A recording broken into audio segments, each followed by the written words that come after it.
welcome to our lesson on special techniques in databases. In this lesson, we're going to look at some special techniques that we can use in Access to just further enhance our database, especially our reports. So let's quickly have a look at the design view of a report. Okay, so here's our design view. Remember, it is quite intimidating. You've got all these grid lines in the background, but it's really just there to help you line up your information. So here's your report header section, your page header section, details. We spoke about this before. Now, to edit your information, you can click on your header, for instance, and you'll see that the report design tools will light up here at the top on your ribbon.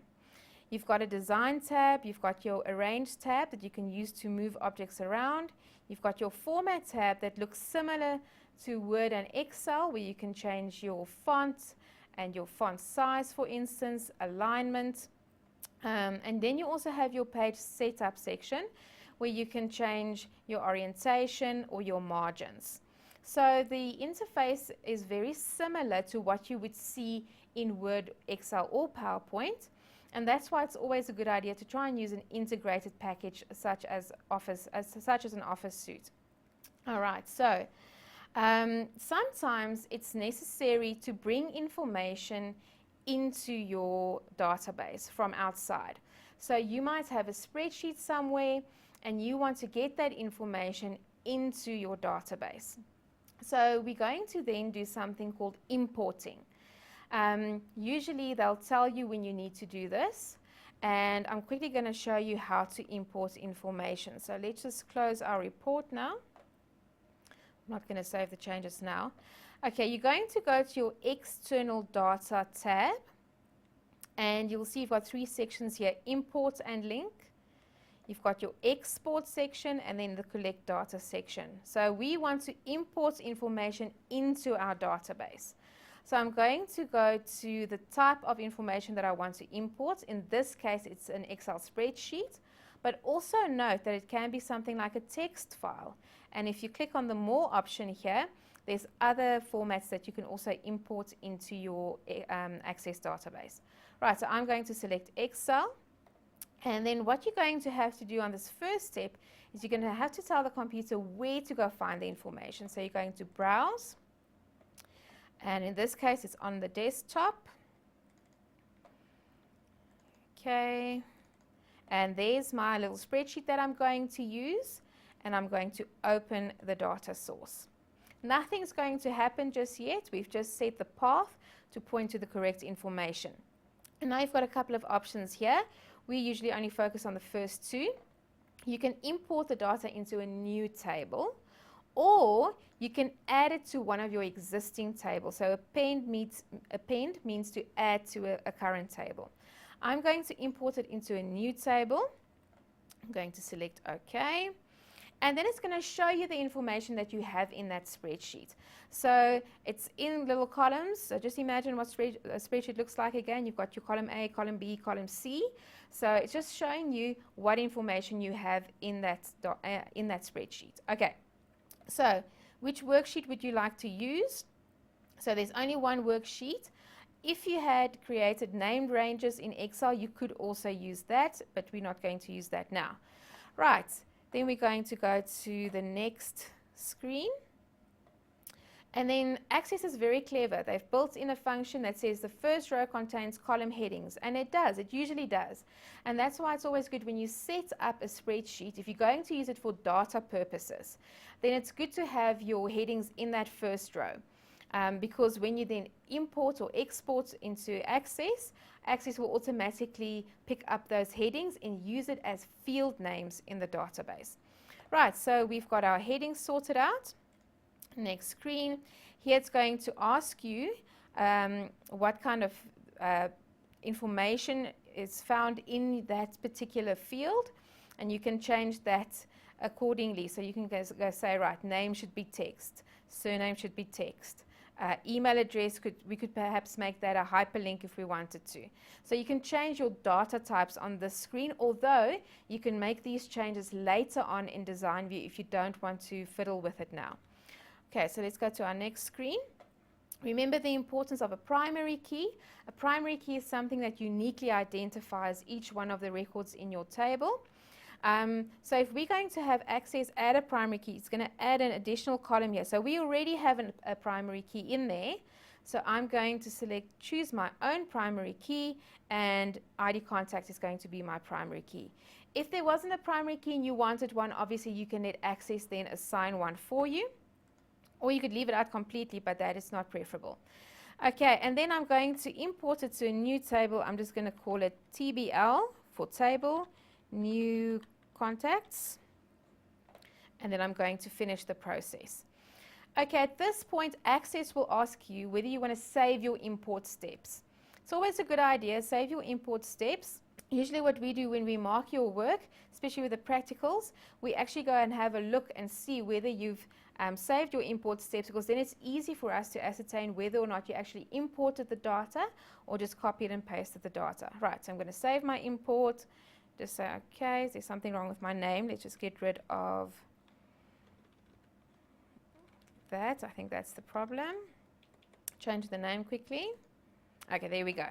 Right, so now we have a second table here, table new contacts. I'm going to open that up, and that's the information that was in my spreadsheet previously, and I've now imported it into my Access database. Now obviously if it's just a few records like this, you would think it's easy to retype, I can quickly do it, but remember you should always try and keep your data as accurate as possible. So you don't really want to go retype anything if ever possible. You try and import information so you don't have to touch the data at all. Right, so that's importing. You can also export. So from within Access, you can send information to Excel, for instance. Okay, so why would you want to do that? It could be that the person that you want to send the information to doesn't have access. Quite a few people don't have access on their computers, but you still want to share the information with them, so you can export it to Excel and they'll be able to view it. Okay, or you might want to create some nice graphs, and you know how to do that in Excel, so you can export your stuff into Excel, and then you can play around with your graphs and with your other functions that you have in Excel as well.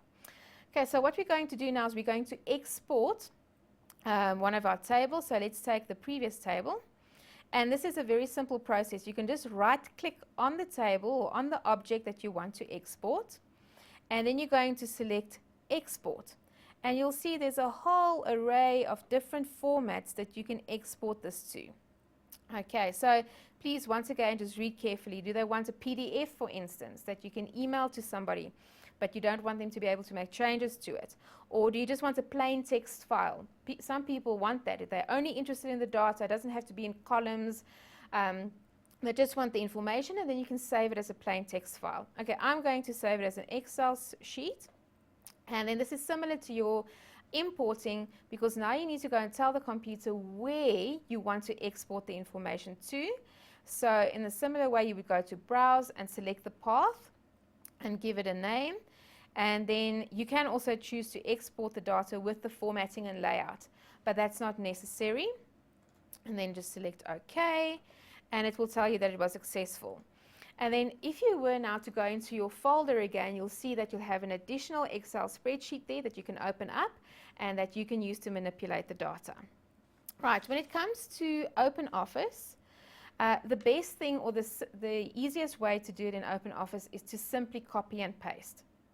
Okay, so that's 100% acceptable. You can copy and paste the information from your OpenOffice base program into OpenOffice Writer or into OpenOffice Calc, for instance. So that will work as well. Okay, right. To import information into a spreadsheet, for instance, I just want to open up OpenOffice. Let me quickly find OpenOffice Calc, the spreadsheet. Okay, so now we're in a spreadsheet. If we wanted to import information here, you would need to go to your View menu. Okay, and then you'll need to go to Data Sources. So that's what you need to keep in mind when it comes to importing and exporting in OpenOffice as well. You're going to select Data Sources. And here, because I haven't worked on this computer before, it's not picking up all my data sources, but you can go and add extra data sources here. Let me just redo that, sorry. Okay, so I went to view and I went to data sources. This top section over here, you can right click and select registered databases, and then you can select new, and you can go find the Access or the OpenOffice base database that you want to work with, go browse for it and then link it. Okay, so let's go browse for one quickly. So we've got some on the desktop in grade 11. There we go. Again, I'm just going to select the open database now, and I'm going to select OK.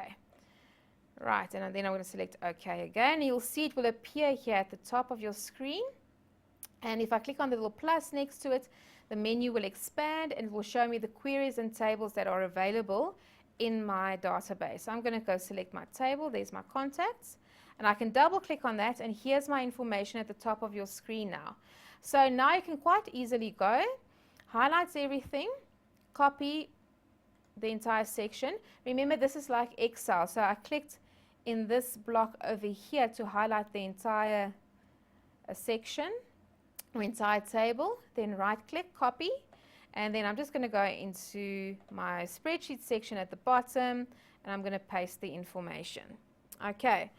Right, so when it comes to OpenOffice, always look for database sources and go and add your different sources that you would like to use to either import or export into. Right, and that concludes our lesson on specialty techniques in databases.